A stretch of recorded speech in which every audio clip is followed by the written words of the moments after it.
बिस्मिल्लाहिर्रहमानिर्रहीम। अस्सलामु अलैकुम वरहमतुल्लाहि वबरकातुहू। Welcome to Iqra first boys college. Student second year computer C language में हमारा एमसीक्यूज का सिलसिला चल रहा है। आज वीडियो नंबर 4 में हम ऑपरेटर्स के से रिलेटेड कुछ एमसीक्यूज को डिस्कस करेंगे।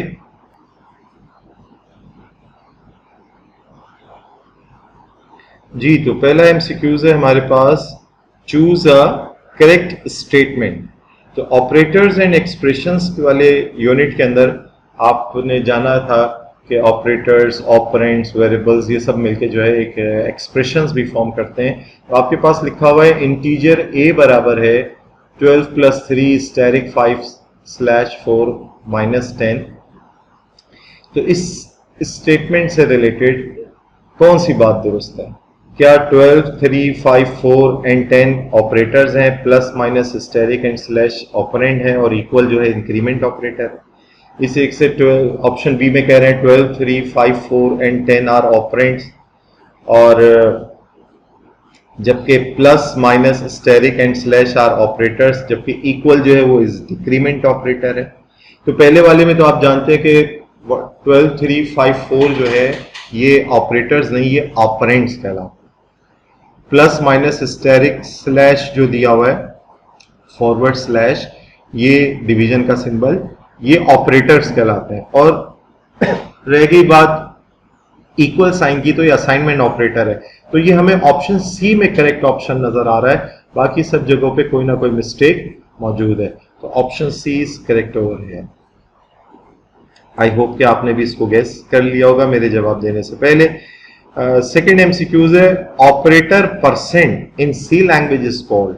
अच्छा, एक बात जहन में रहे कि हम फॉर्मेट स्पेसिफायर में भी ऑपरेटर यूज करते हैं, लेकिन वहां ऑपरेटर ये परसेंट का जो निशान है वहां पर ऑपरेटर की हैसियत से नहीं होता फॉर्मेट स्पेसिफायर में, वहां पर ये एक सिंबल की हैसियत से यूज हम कर रहे होते हैं ना। तो ऑपरेटर की हैसियत से जब पूछा जाएगा तो गोया ये मैथमेटिकल ऑपरेटर की हैसियत से पूछ रहे हैं, और ये आपसे पूछा जा रहा है कि इस ऑपरेटर को क्या नाम दिया जाता है सी लैंग्वेज में? क्या ये परसेंटेज ऑपरेटर कहलाता है? क्या इसका नाम कोशेंट ऑपरेटर है? क्या इसका नाम मॉड्यूलस है? क्या इसका नाम डिवीजन है? तो इसका मेन नेम तो मॉड्यूलस ऑपरेटर, और अगर आप चाहें तो इसको रिमाइंडर ऑपरेटर भी कह सकते हैं। बहरहाल रिमाइंडर ऑप्शन नहीं दिया हुआ है, तो modulus operator is correct over here. इसकी एक्सप्लेनेशन में आपको बता रहे हैं कि operator percent is called a modulus या मॉड्यूलर या मॉड्यूलो डिवीजन ऑपरेटर कहलाता है। ये आपको रिमाइंडर आफ्टर द डिवीजन देता है। लाइक अगर इंटीजर a बराबर है 11/4 हो, तो 11 को जब 4 से डिवाइड किया जाएगा, 4 2 8, 3 रिमाइंडर बचेगा। तो now a holds only 3 which is the reminder. तो ये एक परसेंट ऑपरेटर की हैसियत से बहुत ज्यादा आपके बोर्ड एग्जाम में पूछा जा रहा होता है। एमसीक्यूज नंबर 3 जो है, output of an arithmetic expression with integers and real number. इसका जवाब इधर बी हाईलाइट हुआ ही है ऑलरेडी, तो आपको ये एक इंफॉर्मेशन की हैसियत से गाइड कर देता हूं। बाय मिस्टेकनली बी हाईलाइट हुआ था, इसलिए मैंने इसको डिस्कस नहीं किया। जी, अब मैं आपको एक इंफॉर्मेशन की हैसियत से ये बात कर लेता हूं कि आउटपुट ऑफ एन किसी अरिथमेटिक एक्सप्रेशन में के अंदर अगर इंटीजर और रियल नंबर्स इन्वॉल्व हो जाए, दो डिफरेंट डेटा टाइप के नंबर्स इन्वॉल्व हो जाएं किसी एक एक्सप्रेशन के अंदर, तो final result will be in किस फॉर्मेट में होगा? क्या वो इंटीजर में होगा या रियल में? तो आप जानते हैं, आपने कोर्स में पढ़ा था कि जो बड़ी डेटा टाइप वाला वेरिएबल होगा या फॉर्मेट होगा, उस टाइप में रिजल्ट डिस्प्ले होगा। तो इधर रियल डेटा टाइप यानी फुल रियल के अंदर फ्लोट आता है, डबल आता है, तो वो वाली डेटा टाइप बड़ी है, उस डेटा टाइप में रिजल्ट प्रोड्यूस होगा। ठीक है, एक्सप्रेशन जो रिजल्ट जनरेट करेगी वो रियल डेटा, जैसे अगर इंटीजर और कैरेक्टर इन्वॉल्व हो जाए तो इंटीजर बड़ी डेटा टाइप है, इंटीजर और फ्लोट इन्वॉल्व हो जाए तो फ्लोट बड़ी डेटा टाइप है, फ्लोट और डबल अगर इन्वॉल्व हो जाए तो डबल वाली डेटा टाइप बड़ी है। ठीक है, तो जो बड़ी डेटा टाइप होगी उस फॉर्मेट में रिजल्ट डिस्प्ले होगा। तो real number is correct over here. इसकी एक्सप्लेनेशन में आपको बता रहे हैं, any arithmetic operation with both integers and real number हो तो रियल नंबर आपको देगा रिजल्ट में। जैसे अगर 5 + 10.56 किया जाए, ये बनता है 15.560000, जो कि एक रियल नंबर है। ऐसे 5 + 10.0 अगर हो तो 15.000000 इज अ रियल नंबर। ये इस तरह से रिजल्ट डिस्प्ले होगा। नेक्स्ट एमसीक्यूज नंबर 4 है, चूज अ राइट स्टेटमेंट। जी बताइए, अब लिखा हुआ अगर हो, अभी जो मैंने आपको वजाहत दी और एक नॉलेज दी कि किस तरह से बड़ी डेटा टाइप में रिजल्ट प्रोड्यूस होता है, तो लिखा हुआ है इंटीजर a बराबर है 10 + 4.867, तो क्या जवाब आएगा? A B C D option. तो जनाब आपके जहन में तो फौरन ये आ रहा होगा कि अभी आपने ये बात बताई है कि एक इंटीजर वैल्यू और एक फ्लोट वैल्यू हो तो जवाब फ्लोट फॉर्मेट में आएगा। तो यहां तो जवाब 14.867 दुरुस्त लग रहा है। तो जनाब 14.867 जवाब दुरुस्त नहीं है। उसकी वजह यह है कि जवाब तो 14.867 कैलकुलेट होगा, लेकिन जब ये असाइन होगा इंटीजर डेटा टाइप वेरिएबल ए को, तो ये पॉइंट के बाद वाला हिस्सा ट्रंकेट कर देगा, लिहाजा जवाब सिर्फ 14 आएगा। Option C is correct. तो ये आप जहन में रखिए कि 14.867 कैलकुलेट होने के बाद ट्रंकेट होके, यानी पॉइंट के बाद वाला सारा हिस्सा कट कर दिया गया, राउंड ऑफ भी नहीं किया गया, कट कर दिया गया और 14 असाइन हो गया ए। नाउ ऑप्शन 5 का जवाब आप दीजिए एमसीक्यूज नंबर 5 का। Choose a right statement. जी इंटीजर a बराबर है 3.5 + 4.5 अगर हो तो बताइए क्या जवाब आएगा। अब आप जवाब दुरुस्त दे पा रहे होंगे यकीनन। जी 3.5 + 4.5 एड अप होके क्या बना? 8.0, और क्योंकि फ्लोट है दोनों, जवाब 8.0 ही बनता है। लेकिन जब वो इंटीजर वेरिएबल को असाइन हुआ तो पॉइंट समेत बाद वाला हिस्सा ट्रंकेट हो गया और final answer is 8। So C option is correct और ये इसकी एक्सप्लेनेशन आपके सामने आ गई।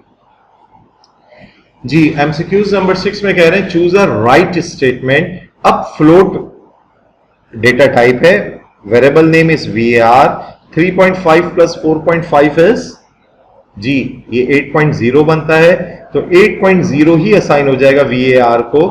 तो क्योंकि real data type float data type इधर मौजूद है, ऑप्शन ए इज करेक्ट और ये इसकी वजह है। बाकी आप ऑप्शन बी में देख रहे हैं कि पॉइंट के बाद वाला हिस्सा ट्रंकेट हुआ है, तो ऐसा नहीं होना है। इस केस में 7 भी नहीं बनता है और 0.0 भी नहीं बनता है। नेक्स्ट एमसीक्यूज हमारे पास है चूज राइट स्टेटमेंट।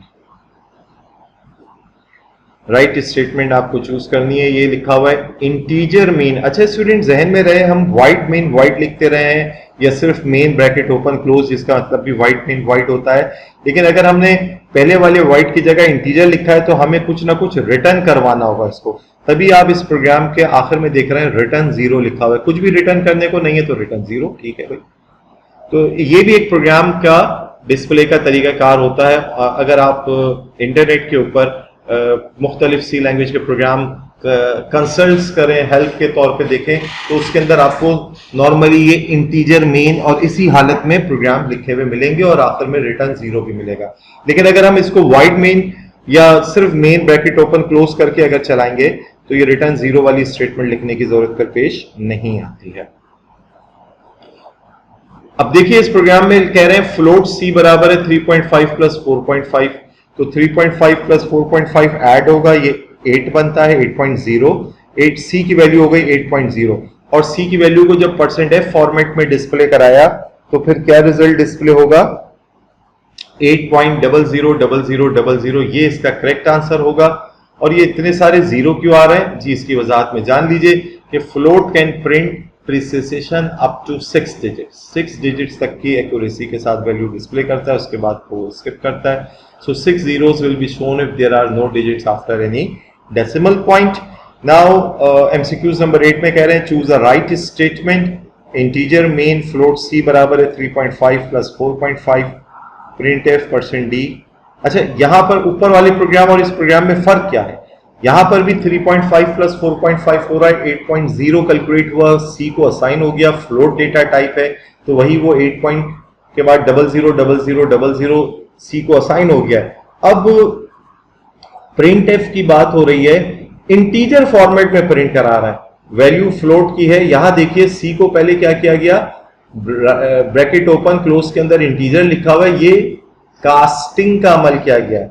सिर्फ इस सिचुएशन में हमने सी को शुरू में इंटीजर नहीं डिक्लेयर किया, हमने अब जब रिजल्ट को प्रिंट कराना है या इस खास स्टेटमेंट के अंदर जब प्रिंट करा रहे हैं, मुझे सी को इंटीजर हैसियत में रिक्वायर्ड है, तो मैंने उसको क्या कर दिया, कास्टिंग वेरिएबल के जरिए ब्रैकेट ओपन क्लोज इंटीजर कह दिया। अब ये सी इंटीजर फॉर्मेट में कन्वर्ट हो गया। 8.000000 जब इंटीजर फॉर्मेट में कन्वर्ट हुआ तो वो 8 रह गया, और 8 जब परसेंटेज फॉर्मेट में डिस्प्ले हुआ तो option D is correct over here, और ये हमारा आंसर हो जाएगा। और इसकी डिस्क्रिप्शन आपके सामने ये मौजूद है। Next MCQs number 9, choose a right statement.